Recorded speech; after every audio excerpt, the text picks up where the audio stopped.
Je voudrais ce matin vous faire un message, mais qui est inspiré de ce qu'on a reçu pendant le congrès. Je me suis dit que le meilleur des retours que je pouvais vous faire, c'était de vous rapporter bien ce que la parole de Dieu nous a été annoncée et enseignée.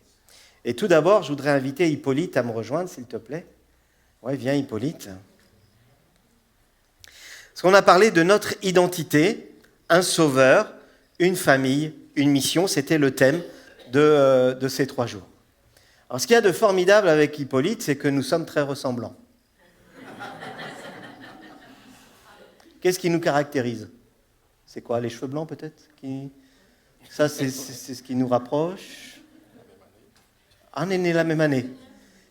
Quelle date, toi ? 23 juillet. Donc tu me dois le respect, parce que je suis un petit peu d'avance. Vous savez, ce qui nous unit avec Hippolyte ? On a le même père. On n'a pas la même mère. Mais on a le même père. Et ça, c'est incroyable. Tu peux regarder ton voisin à côté et te dire, on est de la même famille. Avec Hippolyte, nous sommes, et c'est ça qui nous unit, c'est que nous sommes frères et nous sommes de la même famille. Il est né à Bangui, c'est ça, à Bangui. Je suis né à Combourg. C'est beau, hein ? C'est à côté, c'est pas loin. Mais nous sommes frères. Merci Hippolyte, c'est ça qui est formidable. Nous sommes frères. Et partout où nous allons, et ça, nous sommes heureux d'avoir des visiteurs ce matin.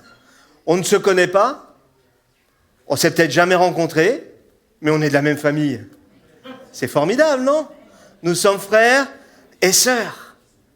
Là où nous étions, on est parti quelques jours auparavant, on a été dans l'église de Blois, on a découvert une partie de la famille qu'on ne connaissait pas.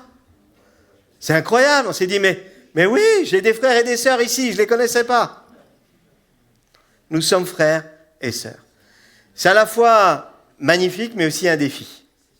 Et je voudrais juste vous rappeler que le premier point que nous avons vu, c'est que nous avons un sauveur.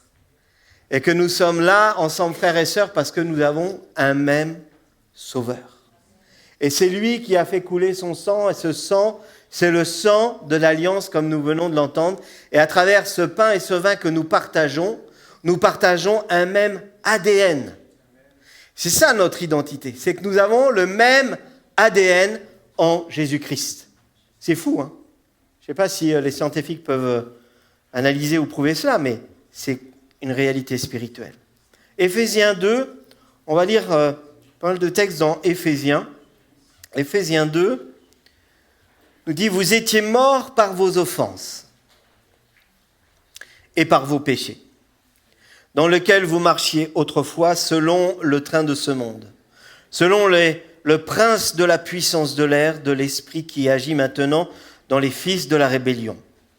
Nous tous aussi, nous étions de leur nombre et nous vivions autrefois selon les convoitises de notre chair, accomplissant les volontés de la chair et de nos pensées. Et nous étions par nature des enfants de colère, comme les autres. Mais Dieu, qui est riche en miséricorde, à cause du grand amour dont il nous a aimés, nous qui étions morts par nos offenses, nous a rendus à la vie avec Christ. C'est par grâce que vous êtes sauvés. Il nous a ressuscités ensemble. Il nous a fait asseoir ensemble dans les cieux, dans les lieux dans les lieux célestes en Jésus-Christ, afin de montrer dans les siècles à venir l'infinie richesse de sa grâce, par sa bonté envers nous en Jésus-Christ. Car c'est par la grâce que vous êtes sauvés, par le moyen de la foi. Et cela ne vient pas de vous, c'est le don de Dieu. Ce n'est point par les œuvres, afin que personne ne se glorifie, car nous sommes son ouvrage, ayant été créés en Jésus-Christ pour de bonnes œuvres que Dieu a préparées d'avance afin que nous les pratiquions. Amen.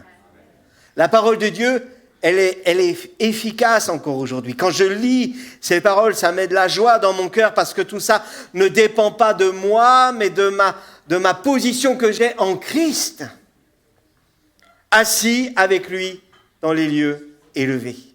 Alléluia! Et ce n'est pas parce que j'ai coché toutes les cases, c'est parce que c'est le don de la grâce de Dieu. Alors que Dieu nous garde et nous fortifie sur le chemin de la sanctification, c'est quoi? C'est ce chemin avec lui où il nous aide à dépasser les moments difficiles et à en rendre des défis pour sa gloire afin qu'il soit glorifié dans sa victoire. Amen. Nous avons un sauveur formidable. J'en viens à ce qui fait de nous, du coup, une famille. Nous sommes une famille. Alors, on ne s'est pas enfermé dans cette famille baptiste que nous sommes. Nous sommes aussi cette église locale, cette église fédérée, mais aussi cette église universelle, où ensemble, nous sommes des croyants qui honorent le roi des rois, qui loue Jésus-Christ pour ce qu'il a accompli et qui met Dieu en avant. C'est ça, notre famille. C'est bien de savoir que nous sommes une famille, mais c'est encore un autre défi de faire famille. D'ailleurs, tant que je vous tiens, je vais faire une photo de famille. Je vais vous mettre sur ma commode. Et tous les jours, en me levant, je dis, tiens, il y a tous mes frères et sœurs. Mes frangins, mes frangines. C'est ce qu'on dit, en général. Faire famille. Notre famille a une histoire. Comme je vous l'ai dit, moi je suis né à Combourg, alors mes enfants sont heureux de dire que leur père est combourgeois. En un mot. C'est notre histoire. Je ne vais pas refaire tout le... Notre famille a une histoire et bien souvent c'est compliqué. Et on connaît tous des histoires de famille. Je suis sûr que tous vous auriez des choses à raconter, que tata Janine était fâchée avec tonton Christian, que lors de notre mariage c'était compliqué pour le plan de table, qu'un tel n'est pas venu parce qu'il faisait la terre. Ça vous parle? Mais nous, le Seigneur nous demande de faire famille, que ce soit facile ou difficile. Il nous met ensemble, frères et sœurs. Qui est à côté de toi la personne la plus agréable ou la plus désagréable? Parce que ça arrive parfois. Dieu demande de faire famille et d'être frères et sœurs. Dieu ne veut pas seulement nous sauver individuellement, mais il nous sauve dans un projet global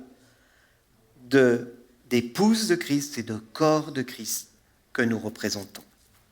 Et à ce titre-là, comme on l'a entendu tout à l'heure, il nous équipe de dons et de talents pour pouvoir être des serviteurs ensemble dans son œuvre qu'il a préparée d'avance. Il a un projet plus vaste, se créer. Dieu a ce projet merveilleux, c'est de se créer un peuple, une famille, et nous sommes cette famille, citoyens du royaume de Dieu. Amen.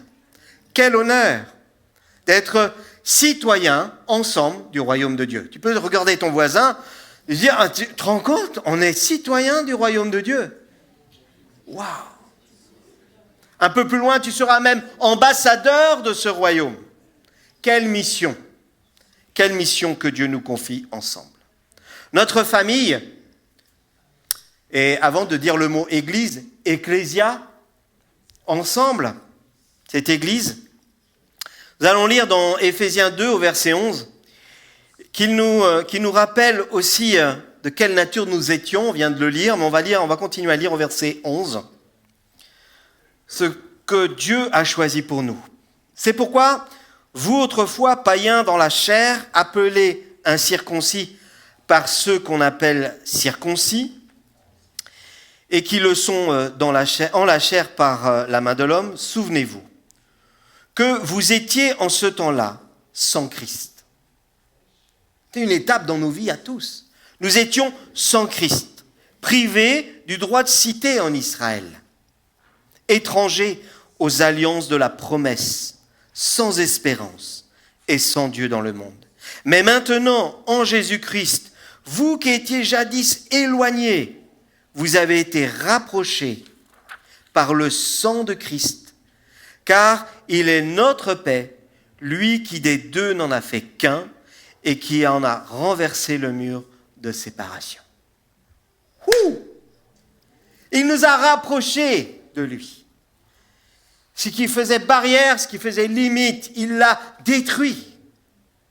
Afin que lorsque nous étions éloignés, nous ayons l'accès à celui qui veut nous rapprocher. Et celui qui veut que nous soyons ensemble, c'est celui qui était en premier vers nous.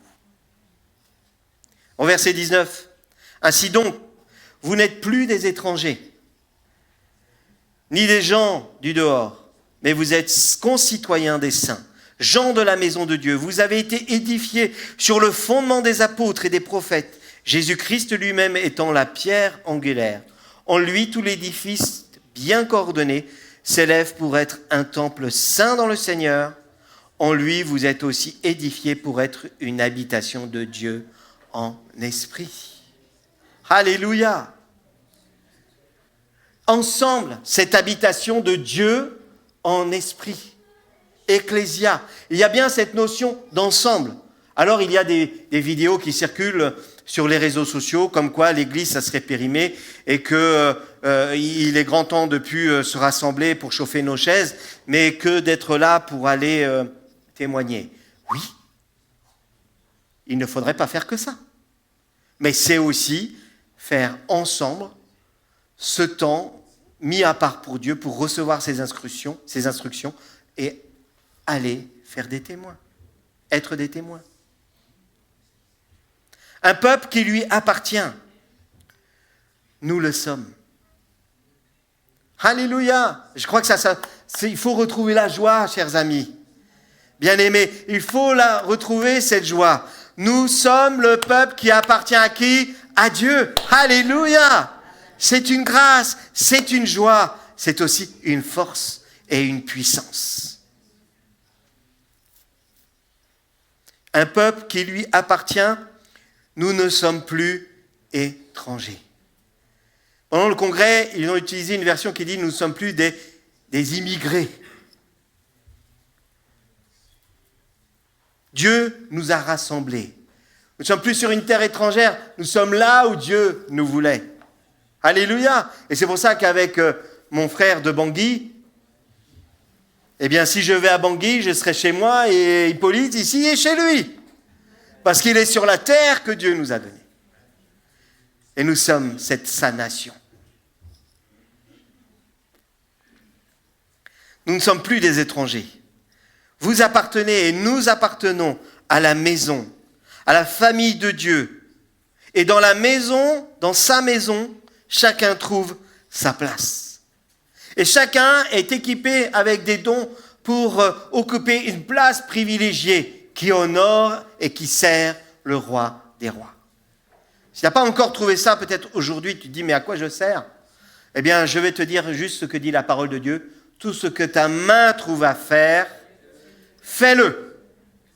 Alléluia. Chacun trouve sa place. Sauver, oui, pour nous-mêmes. Et la volonté du Père est aussi pour que nous servions les autres. Sauver pour sauver, mais sauver aussi pour servir et faire famille ensemble.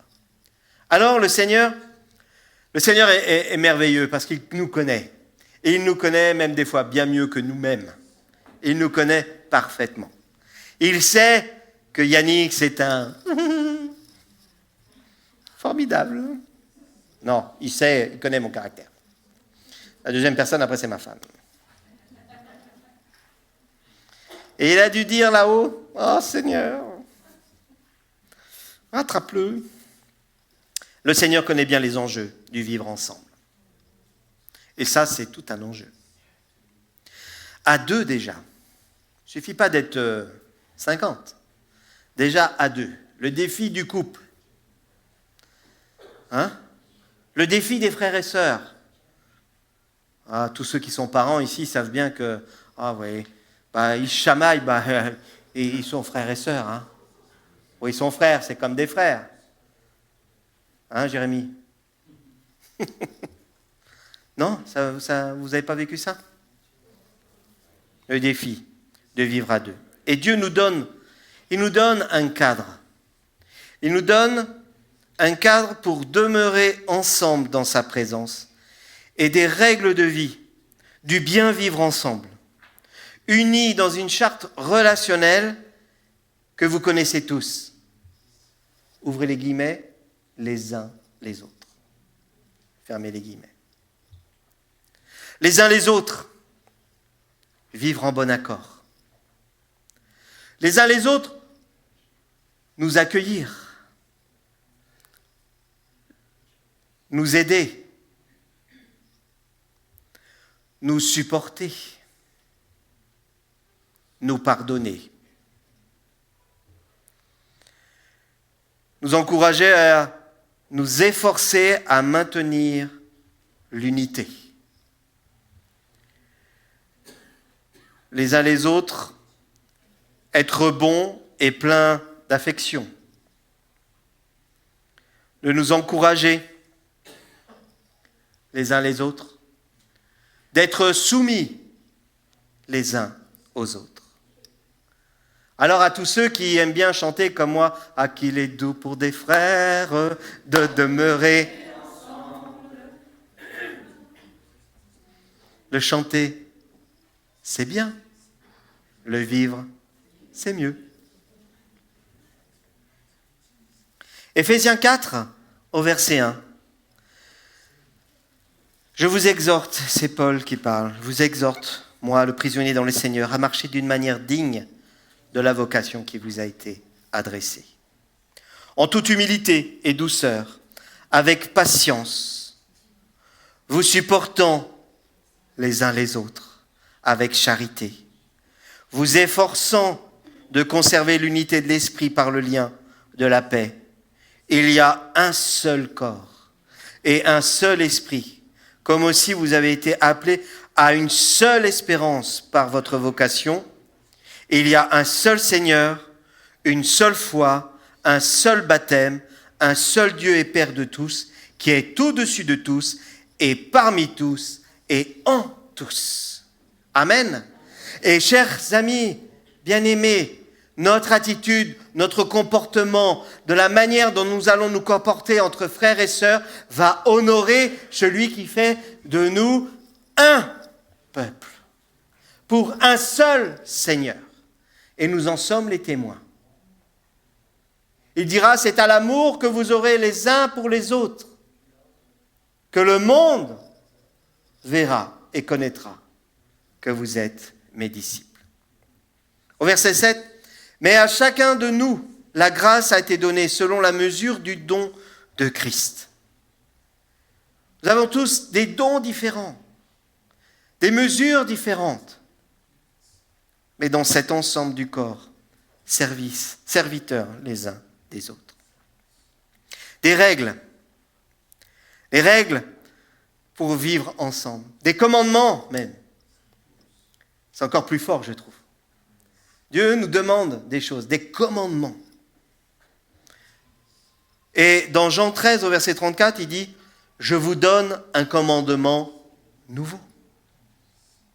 Ça, c'est fort. Hein. C'est comme si, il y a déjà toute la liste des commandements là, qui nous a été donnée. Hein. Là, on a tous les rouleaux là, sous le bras. Mais il en donne encore un nouveau. Un qui vient au-dessus de tous. Vous êtes prêts ? Aimez-vous les uns les autres comme... Ah, ça change notre regard. C'est pas, bon, là, aujourd'hui, dimanche matin, je suis venu, je suis de bonne humeur, donc je vais aimer Paulette. Des autres dimanches, non, c'est comme il nous a aimés.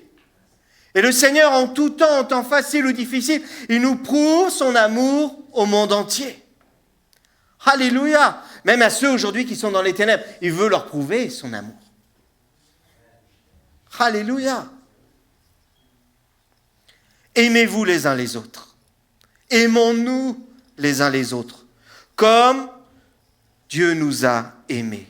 Vous aussi, aimez-vous les uns les autres. À ceci, tous connaîtront que vous êtes mes disciples, si vous avez de l'amour les uns pour les autres.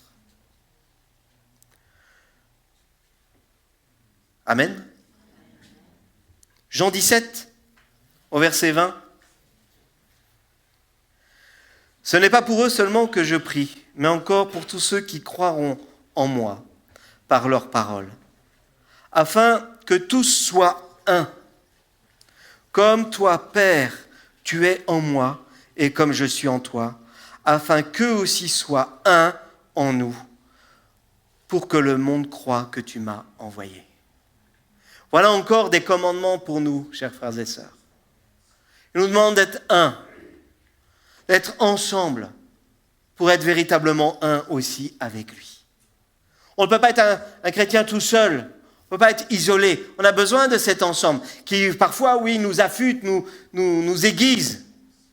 Mais il est important pour que nous soyons un comme Christ était un avec le Père.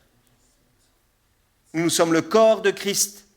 Et en tant que corps de Christ, nous devons être ensemble pour être un aussi avec le Père. Afin que tout le monde croie que tu m'as envoyé. L'enjeu de cette unité, c'est que le monde voit, que le monde croit, que les rachetés, le nombre des rachetés s'accroisse. Il y a un enjeu fort. On dit que le retour du Seigneur est proche. Oui. Alors il est urgent, chers frères et sœurs, d'être un. Pas se terrer dans sa grotte, mais sortir de son confort, peut-être de ses limites, et dire « je vais soigner l'unité dans mon église, là où Dieu m'a placé, parce que c'est comme ça que le monde verra et croira que Christ est Seigneur et Sauveur. » C'est le défi de la foi. C'est le défi pour nous. Voilà une famille, un peuple, un temple, une épouse appelée pour une mission. Une question que je voudrais vous poser ce matin. Aimez-vous l'église locale?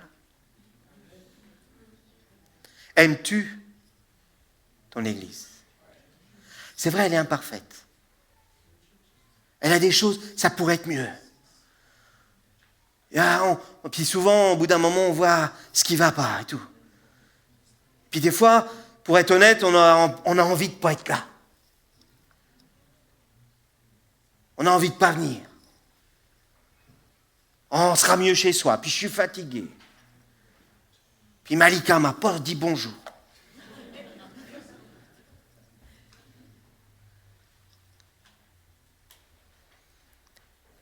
Aimons l'église locale. Protégeons l'église locale. Il y a cette alliance qui est là. Cette alliance qui nous unit, c'est pas n'importe quoi. Cette alliance, elle a été acquise au prix du sang de Jésus. Alors on doit la protéger. On doit en prendre soin. On ne doit pas, moi si j'enlève mon alliance et que je la là, puis que, c'est qu'un bout de métal. Mais, ici c'est qu'un bâtiment. Mais ce qui nous donne d'être là, c'est ce qui fait alliance, prend réellement sens en moi, je ne vais pas le négliger. Je vais la choyer, je vais prier pour. Je vais arriver le matin en disant, mais qu'est-ce que je peux faire? Ah, il y a un papier par terre, équipe de ménage. Non, je vais le ramasser. Je vais aller bénir les moniteurs d'école du dimanche. Tout à l'heure, on va les retrouver, l'équipe pastorale va retrouver. On veut les bénir. Prendre soin des plus jeunes. On va les bénir, ceux qui sont au marché, on va les encourager. Et puis on va prier pour ceux qui ne sont pas là. Parce que ça, il nous manque. Il y a ceux qui sont malades, il y a ceux qui ne pouvaient pas y venir. Mais il nous manque, alors on prie pour eux. Et puis on a de la tristesse pour celui qui dit « Non, mais moi je ne veux plus venir. Parce que le pasteur, il a dit ci, parce qu'il n'a pas fait ci, il ne m'a pas visité. Il m'a... Non, je vais prier pour lui parce qu'il me manque. » Et que être séparé, être divisé, c'est l'œuvre de l'ennemi. Alors je ne peux pas me satisfaire de ça. Aime ton église locale. 2 Tite 14 ou 1,4. Comme j'ai collé les deux, c'est peut-être 2 Tite 14 1,4 14, j'ai mis 14. Qui s'est donné lui-même pour nous, afin de nous racheter de toute iniquité et de se faire un peuple qui lui appartienne, purifié par lui et zélé pour de bonnes œuvres. Alléluia. Je vais relire parce que ça nous parle de ce Jésus qui est mort sur cette croix et qui s'est acquis son peuple au prix de son sang. Pourquoi ? Pour que ce peuple lui appartienne. Quel honneur! Mais ça ne s'arrête pas là. Pour qu'il soit purifié. Merci Seigneur, sans tache, mais aussi zélé. Alléluia! Qu'on ait du zèle dans sa maison. Du zèle pour annoncer l'évangile. Du zèle pour être ses témoins sur terre. Alors, j'arrive à la fin de ce message et je voudrais continuer dans Éphésiens 5 parce que on va parler de relations à deux.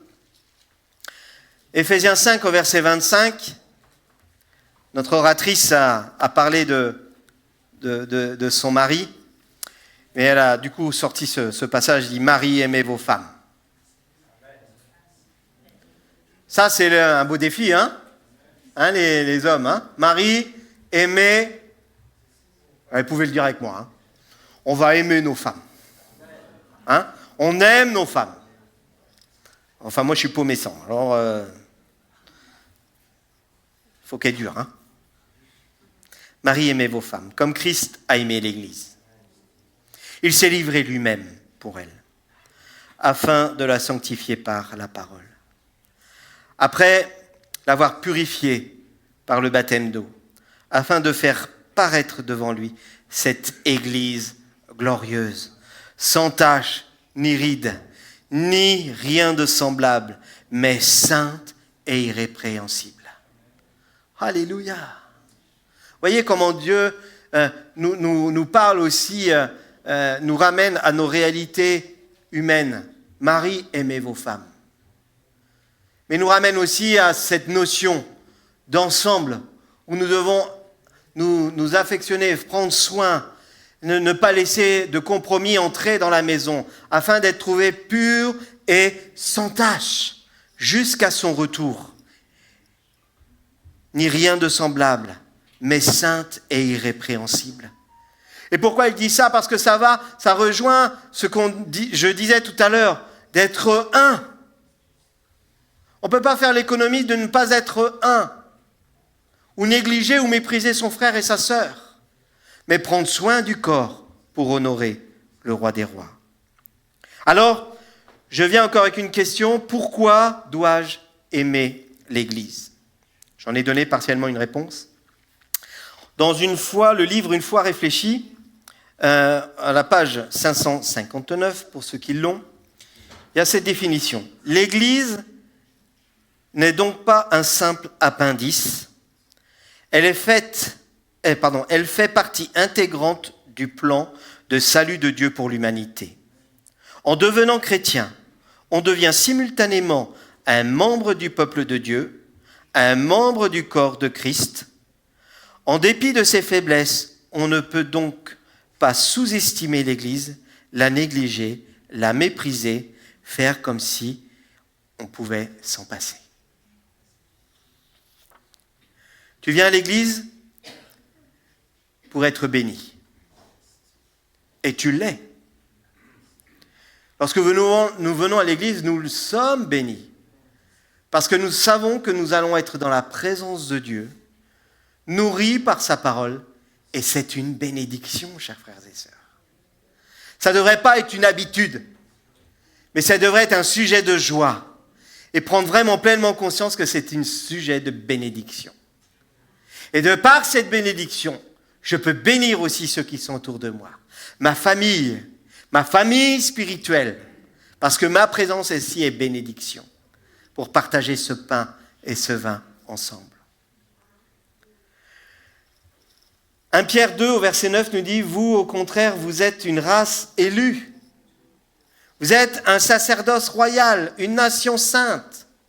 Écoutez bien, un peuple acquis, afin que vous annonciez les vertus de celui qui vous a appelé des ténèbres à son admirable lumière. Vous qui autrefois n'étiez pas un peuple, et qui maintenant êtes le peuple de Dieu, vous qui n'aviez pas obtenu miséricorde, et qui maintenant avez obtenu miséricorde. » C'est une bénédiction, bien-aimés, Église. C'est une bénédiction. Vous qui autrefois n'aviez pas obtenu miséricorde, aujourd'hui vous avez la miséricorde de Dieu. La miséricorde divine, c'est ça que nous partageons ensemble. C'est cette grâce que nous partageons. Et elle est bénédiction. Elle ôte le poids du péché et de la condamnation pour nous emmener dans la liberté des enfants de Dieu. Pour conclure, une famille. Une famille pour manifester ensemble la présence de Dieu le Père. Il n'y en a pas d'autre. C'est cette famille qui représente et qui est la manifestation de Dieu sur terre. Prenons position dans notre église locale. Prenons notre position pour faire tout ce qui est notre possible pour vivre les recommandations de Dieu pour son église. Qu'il s'est acquise, je le répète, au prix du sang de Jésus-Christ et à qui il a donné son esprit. Cela nous amène à réfléchir sur notre vivre ensemble. Je voudrais être très pratique ce matin. Sur notre vivre ensemble et parfois sur les stratégies d'évitement. Des calculs qu'on peut mettre en place pour éviter de dire bonjour à un tel ou à une telle.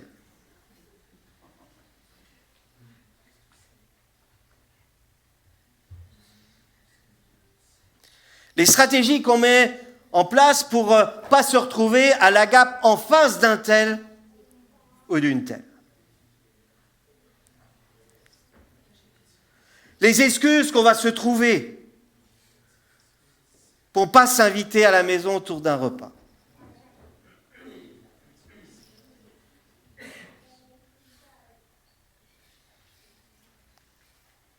Et du coup, même des fois, lorsqu'il y a l'agape, pas être présent du tout, même au culte. Je voudrais vous dire que devant nous, il y a le défi de oser se demander pardon pour nos manques de pardon, d'amour vrai et manifesté. Comme défi d'oser aimer toutes les personnes, de celles qui nous ressemblent comme de celles qui ne nous ressemblent pas, de celles qui sentent bon comme de celles qui sentent moins bon, de celles qui parlent fort, de celles qui parlent moins fort. Oser aimer toutes ces personnes qui, dans l'assemblée, j'appelle frères et sœurs, et avec qui j'essaye parfois de ne pas les voir. Citoyens à part entière avec ceux qui appartiennent à Dieu. Pas juste sur le papier, mais en réalité. Alors, c'est à ce moment-là, lorsqu'on ose ces choses, lorsqu'on dépasse ces choses, nous affirmons que Christ, et c'est vrai, est mort pour nous. Il est mort pour cet ensemble. Il est mort pour ce un que nous représentons.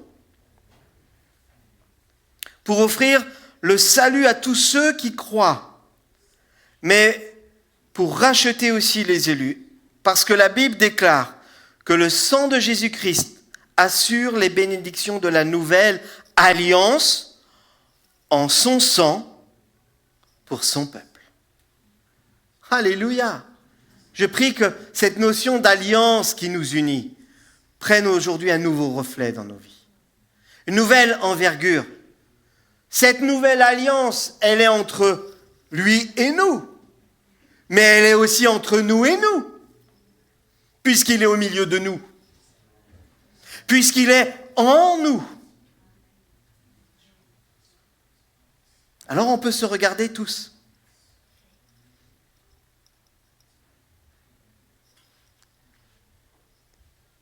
Et dire, tu es mon frère, tu es ma sœur.